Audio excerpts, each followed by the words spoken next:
কি আর বলবো ভাই, দুঃখের কথা। বলার মতো ভাষা খুঁজে পাচ্ছেন আজকালকে মেয়েরাও মানে কড়া করার কড়াকড়ির ভিডিও আইডিতে ছাড়ে। ঠিক আছে, যে মেয়েটা কড়াকড়ির ভিডিও ওর আইডিতে ছাড়ে ওই মেয়েটা কিরকম হইতে পারে বলুন তো দেখি। ওই মেয়েটার চরিত্রটা কত পবিত্র হইতে পারে একটা বার বলতে পারে। কি আর বলবো, দুঃখের কথা। ওই মেয়েটা প্রথমত যখন ভিডিও করতো, আমি যখন ফেসবুকে প্রথম দেখি ওই মেয়েটা, তখন থেকে মেয়েটা আমার, সে মেয়েটার আমি ফলো দিছিলাম। তখন থেকে মেয়েটা আমার ফলো, মেয়েটার আমি ফলো দিছি। আমার ফলোতে এখন আছে।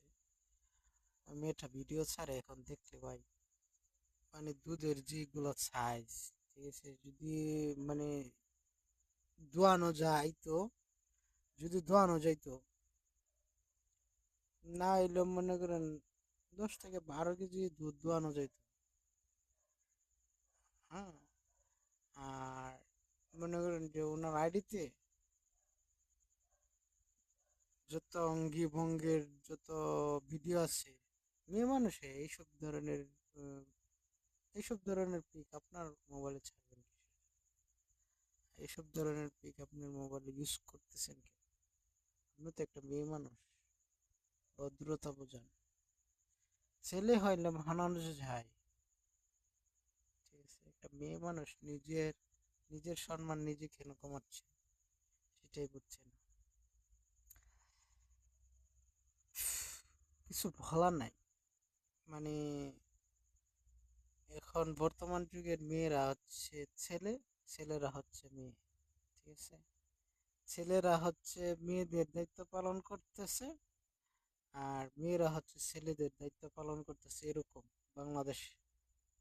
হুম, মানে বাংলাদেশে এখন কিরকম যে হচ্ছে নিজেও জানেন। হ্যাঁ, বাংলাদেশ নিয়ে আমরা গর্ব করতাম আগে একটা সময়, প্রত্যেকটা মানুষের গর্ব করতো বাংলাদেশ নিয়ে। এখন গর্ব করার দিনই চলে গেছে, কারণ মেয়ে হয়ে যাচ্ছে ছেলে, ছেলে হয়ে যাচ্ছে মেয়ে। হুম,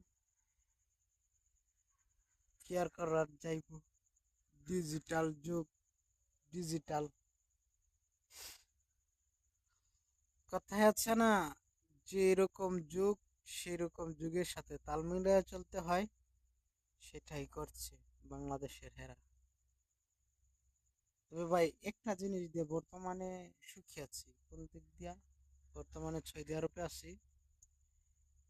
দুনিয়ার মধ্যে যত কিছুই হোক, সৌদি আরবে এই অস্থির, এরকম কোনো জিনিস চলে না। আমাদের বাংলাদেশে যেরকম জিনিস চলে সৌদি আরবে চলে না। ঠিক আছে? সৌদি আরবে সৌদি আরবের মানুষ এই জন্য ভালোবাসে, আমিও বাসি। আল্লাহ যেন কোনো সময় যদি মরণ দেয়, তাহলে যেন এই সৌদি আরব নিয়ে দেয়, বাংলাদেশে যাওয়া লাগবে না। বাংলাদেশের যে পরিস্থিতি ভাই, হাই রে, ফেসবুকে ঢুকলে পাওয়া যায়, আমরা তো ঢুকি, বলতে পারি। বিশেষ করে ফেসবুক, আমি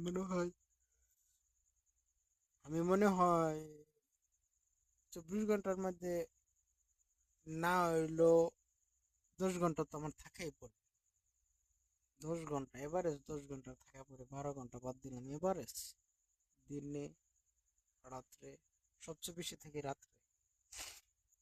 হ্যাঁ, সৌদি আরবের টাইম রাত্রে 2টা নাই, 3টা নাই, 4টা পর্যন্ত, মনে করেন 4টা 5টা পর্যন্ত আমি থাকি। তারপরে 1 ঘন্টা ঘুমাই, 1 ঘন্টা ঘুমানোর পরে পরে কাজ করি। বুঝছেন, এই হলো অবস্থা।